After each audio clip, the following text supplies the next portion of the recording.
We are here to talk about property insurance in the state of Florida. No, don't click off. Don't click off the video. I promise you're going to get some good information out of this. We want to give you the top 3 questions that buyers and homeowners ask when purchasing or looking to get property insurance in the state of Florida. So stay tuned.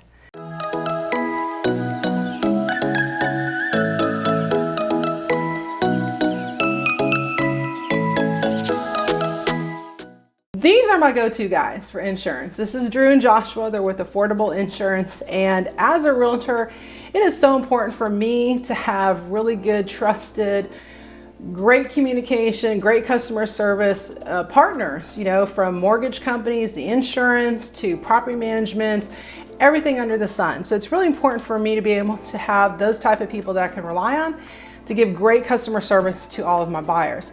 And I use these guys a lot.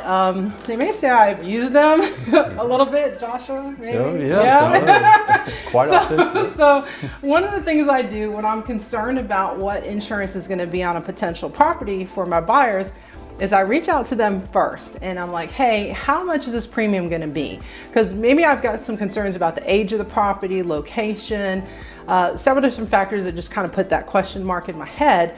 And they'll be able to shoot me, a really good quote very quick. So then I can discuss that with my buyer and they'll make a decision whether or not they want to move forward and see it. And then the other thing they do is as soon as I go under contract with any of my buyers, I'm immediately putting them on an email with the buyers, telling them the property, what they're going to use it for.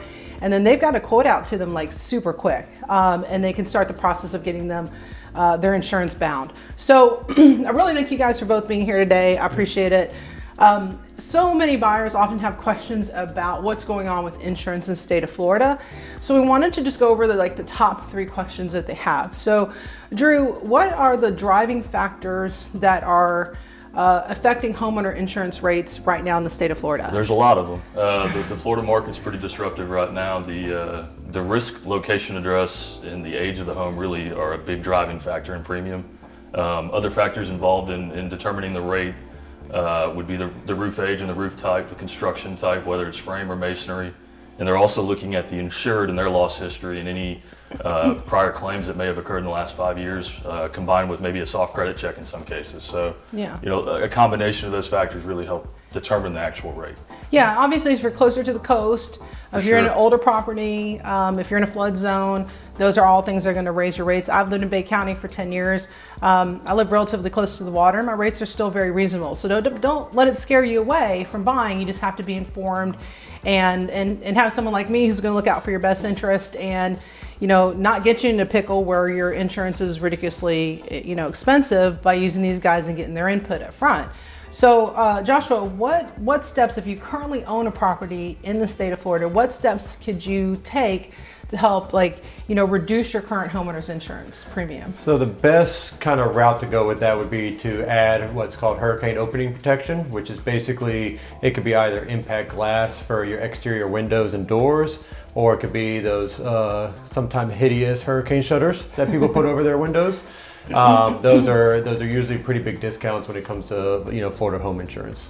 And then you mentioned earlier about hurricane clips. That's Talk to right. people about that. So older homes, usually built before the 70s, didn't have hurricane clips, which are those metal connectors that are connected to the truss that connect to the roof to ensure that the roof doesn't get blown off in the event of a hurricane.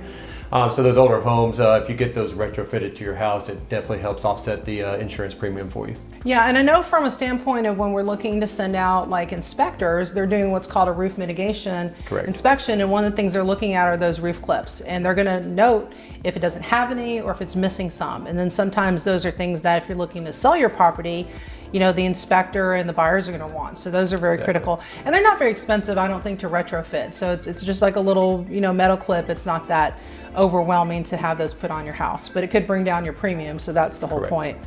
And also help your house not blow away, I guess is the main part.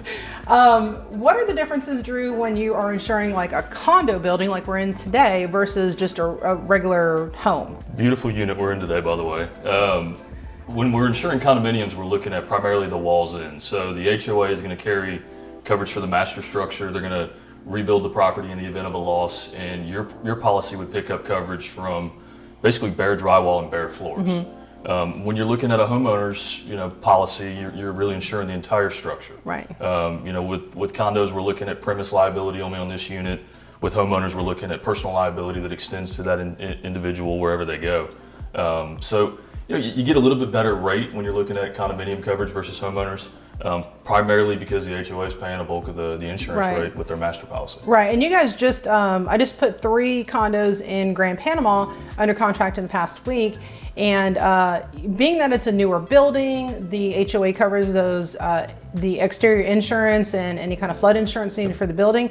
The quotes were great. I mean, I have one of them got a 2-bedroom right across from the Gulf, and her premium is less than $900 a year. Correct. So, and that's in a condo. So don't let that scare you away. But you do need to know the difference between just having a partial or having to foot the bill for the whole property, essentially. If you have any more questions for Drew and Joshua, their information is going to be shown at the end of the video, so it's all their contact information. Reach out; they'll be happy to go over with you any questions you have about buying a property, or maybe even getting a quote on your existing property and see if they can beat that rate, because they're insurance brokers, so they have access to all of the insurance lines that are available in the state of Florida. And so that's really important as well. So they can give you maybe several options when you're looking to choose. I've used affordable insurance on my own home for the past 6 years since I've owned it, my investment properties. And when you say 99% of my buyers use you guys, I would say so. yeah, I mean, they really do, because I mean, they're great to work with. Again, great customer service, and really take the time to explain and everything. If you're ready to find the perfect property in Panama City Beach, please check out my website, go ahead and get signed up or give me a call. And also really appreciate it if you got any good stuff out of this video. Subscribe to my YouTube channel. I put educational videos out there every single week. We appreciate you being here today and listening to us, and y'all have a wonderful day. Thanks from Panama City Beach. Bye.